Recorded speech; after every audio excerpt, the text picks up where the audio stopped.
Halo semuanya, Assalamualaikum warahmatullahi wabarakatuh. Perkenalkan, nama saya Vanessa Ismatul Maula.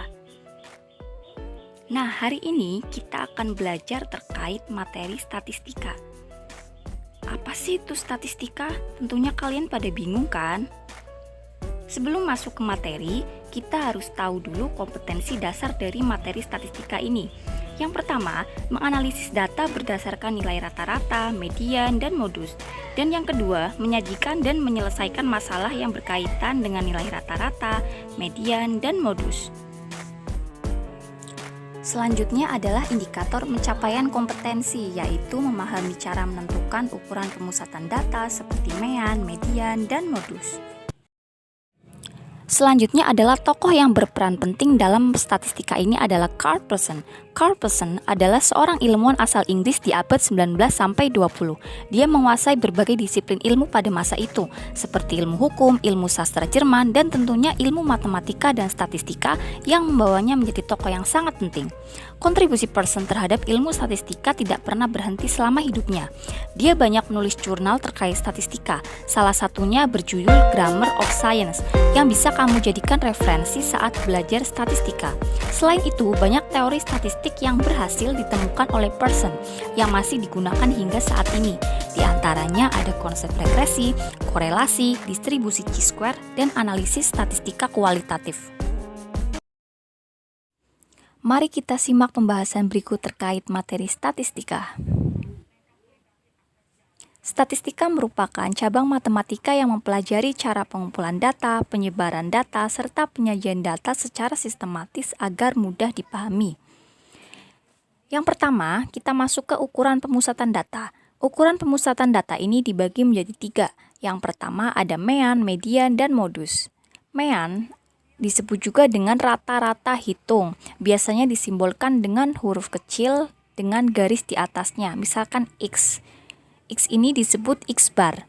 Nah, rumusnya adalah mean sama dengan jumlah data dibagi banyak data.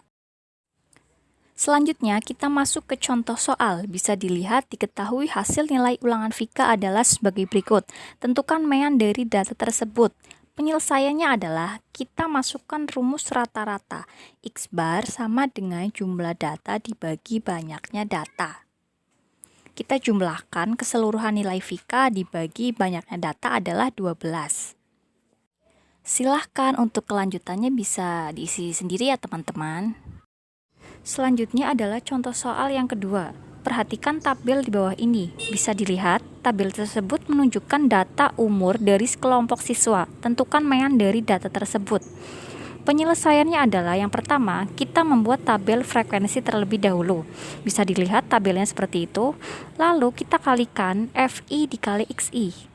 Yang pertama 13 kali 3, 39 dan seterusnya. Ketika sudah ketemu hasilnya, kita masukkan ke rumus mean. Dan yang kedua adalah median. Apa sih itu median? Median adalah nilai tengah suatu data. Median ini dibagi menjadi 2, yaitu median untuk data genap dan median untuk data ganjil. Bisa dilihat rumusnya ya.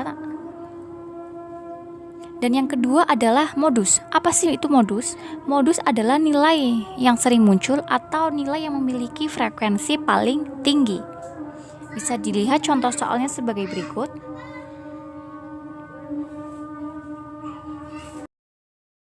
Untuk menyelesaikan soal nomor 1, kita harus mengurutkan datanya terlebih dahulu.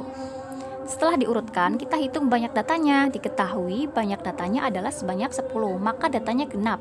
Dan kita menggunakan rumus data genap. Setelah itu modusnya adalah 9, karena 9 muncul sebanyak 3 kali. Dan yang kedua adalah kita harus membuat tabel frekuensi. Di sini kita menambahkan frekuensi kumulatif. Nah, gimana sih cara menghitung frekuensi kumulatif?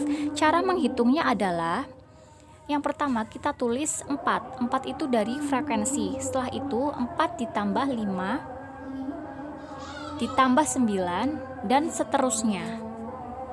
Terima kasih untuk semuanya. Semoga kalian paham apa yang telah saya sampaikan dan semoga materi hari ini bermanfaat ya. Sampai jumpa kembali. Dadah.